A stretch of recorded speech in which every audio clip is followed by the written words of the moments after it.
আসসালামু আলাইকুম, স্বাগত জানাচ্ছি আমি মিজান রহমান গুজামিল টিভি নিউজে। দর্শক, সকালের সর্বশেষ সংবাদ শিরোনাম নিয়ে সকালের আয়োজন। সকালের সর্বশেষ সংবাদ শিরোনাম।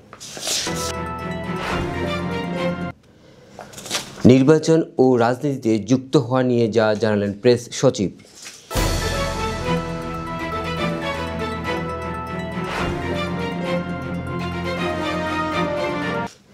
ধেয়ে আসছে ঘূর্ণিঝড় ডিটওয়াহ, সমুদ্র বন্দরে হুঁশিয়ারি সংকেত।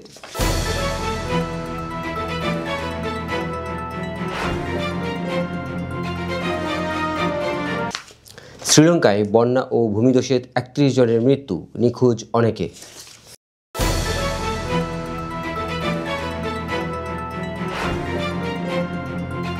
এর বিরুদ্ধে $10 লাখ জরিমানার নির্দেশ আদালতের।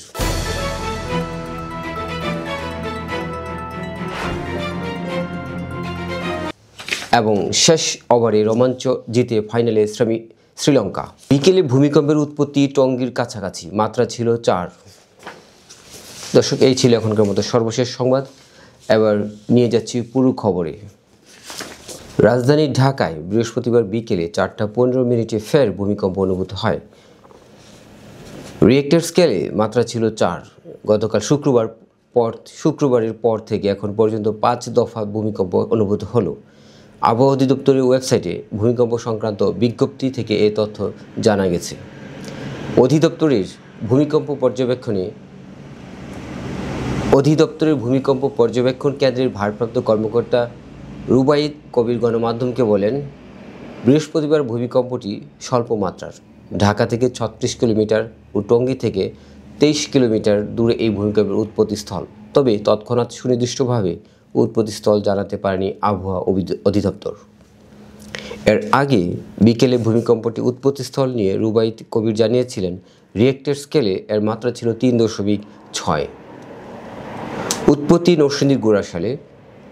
তবে পরে আবহাওয়া অধিদপ্তরের ওয়েবসাইটে উৎপত্তিস্থল টঙ্গীর কাছাকাছি ও মাত্রা 4 হিসেবে উল্লেখ করা হয়। গত শুক্র ও শনিবার প্রায় 31 ঘন্টার ব্যবধানে ঢাকা ও এর আশেপাশে 4 বার ভূমিকম্প হয়। এর মধ্যে শুক্রবার সকালে ঢাকা থেকে প্রায় 25 কিলোমিটার দূরে রিয়েক্টর স্কেলে 5.7 মাত্রার ভূমিকম্পটি উৎস ছিল নরসিংদীর মাধবদী। উৎপত্তিস্থল গভীরতর ছিল ভূপৃষ্ঠ থেকে। বাংলাদেশ প্রকৌশল বিশ্ববিদ্যালয় বুয়েট পুরকৌশল বিভাগের অধ্যাপক মেহেদী আহমেদ আনসারী সরকার বলেন, ঢাকার কাছাকাছি ভূমিকম্পের উৎপত্তিস্থল অস্বাভাবিক বলা যাবে না। এর আগেও হয়েছে। বড় একটা ভূমিকম্প আসার কয়েক বছর আগে থেকে ছোট ছোট ভূমিকম্প হয়। ছোট ভূমিকম্পগুলো বড়। বাংলাদেশ প্রকৌশল বিশ্ববিদ্যালয়ের বুয়েট পুরকৌশল বিভাগের অধ্যাপক মেহেদী আহমেদ আনসারী সরকার বলেন, ঢাকার কাছাকাছি ভূমিকম্পের উৎপত্তিস্থল অস্বাভাবিক বলা যাবে না। এর আগেও হয়েছে। বড় একটা ভূমিকম্প আসার কয়েক বছর আগে থেকে ছোট ছোট ভূমিকম্প হয়। ছোট ভূমিকম্পগুলো বড় ভূমিকম্প যেখানে হবে সেখানে না হয়ে অন্য জায়গায় বা তার আশেপাশে হয়। বিশ্লেষকরা বলছেন, বড় ধরনের ভূমিকম্প এড়ানো হয়তো সম্ভব নয়, তবে ক্ষয়ক্ষতির মাত্রা কমিয়ে আনার উদ্যোগ নেওয়া যেতে পারে। সেক্ষেত্রে ভবনের মান পরীক্ষা, ঝুঁকির ভিত্তিতে সেগুলিকে আলাদা করে ফেলা এবং নাগরিককে সতর্ক করার পাশাপাশি নিয়মিত মহড়ার আয়োজন করা যেতে পারে। নির্বাচন ও রাজনীতিতে যুক্ত হওয়া নিয়ে যা জানালেন প্রেস সচিব। প্রধান উপদেষ্টা ডক্টর মোহাম্মদ ইউনূসের প্রেস সচিব শফিকুল আলম বলেছেন, তিনি সংসদ নির্বাচনে অংশগ্রহণ করছেন না এবং রাজনীতিতে যুক্ত হওয়ারও কোনো পরিকল্পনা নেই। বৃহস্পতিবার 27 নভেম্বর রাত 10:45 সামাজিক যোগাযোগের মাধ্যমে ফেসবুকে তার ভেরিফাইড অ্যাকাউন্টে দেওয়া এক স্ট্যাটাসে তিনি একথা জানান। শফিকুল আলম লেখেন, অনেকে জানতে চাইছেন আমি সংসদ নির্বাচনে প্রতিদ্বন্দ্বিতা করছি না এবং রাজনীতিতে আসার কোনো পরিকল্পনাও নেই। সাম্প্রতিক সময়ে নানা মহল গুঞ্জন চলছিল যে তিনি আসন্ন জাতীয় সংসদ নির্বাচনে প্রার্থী হতে পারেন। তবে সেই জল্পনার ইতি টেনে স্পষ্ট করে তিনি জানিয়ে দিলেন, পার্লামেন্টে নির্বাচনে প্রতিদ্বন্দ্বিতা করছেন না এবং রাজনীতিতে যুক্ত হওয়ারও কোনো পরিকল্পনা নেই।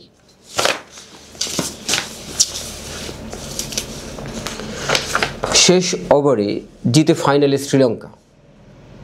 পাকিস্তানের মুখোমুখি হওয়ার আগে এই ম্যাচে শ্রীলঙ্কার সামনে সমীকরণ ছিল ফাইনালের টিকিট কাটতে জিততেই হবে। এমন সময় সমীকরণের ম্যাচ গড়ল শেষ ওভারে। রাওয়ালপিন্ডিতে সব হিসাব চুকিয়ে দিয়েছে লঙ্কানরা। শেষ ওভারে রোমাঞ্চে 6 রানে জিতেছে তারা। ম্যাচে আগে ব্যাট করে 5 উইকেটে 184 রান তুলে শ্রীলঙ্কা। জবাবে শেষ ওভারে পাকিস্তানের প্রয়োজন ছিল 10 রান, কিন্তু তারা 3 রানের বেশি নিতে পারেনি। শনিবার ফাইনালে শ্রীলঙ্কার প্রতিপক্ষ পাকিস্তান। টসে হেরে প্রথমে ব্যাট করতে নেমে কুশল ম্যান্ডিসের 23 বলে 40 রান ও মিশ্রার 48 বলে 76 রানের ইনিংসে বড় সংগ্রহের ভিত পায় শ্রীলঙ্কা। সেখান থেকে শেষ দিকে জানিত লিয়ানাগের 24 বলে 24 এবং দানুশ সানাকার 10 বলে 17 রানের কেমিউতে 180 পেরোয় শ্রীলঙ্কা। দর্শক, এই ছিল এখনকার মতো সর্বশেষ সংবাদ এবং কয়েকটি সংবাদের বিস্তারিত। আশা করছি আমাদের সাথেই থাকবেন। চ্যানেলটিকে সাবস্ক্রাইব করে এবং বেল আইকনটি প্রেস করে রাখবেন। ধন্যবাদ সবাইকে।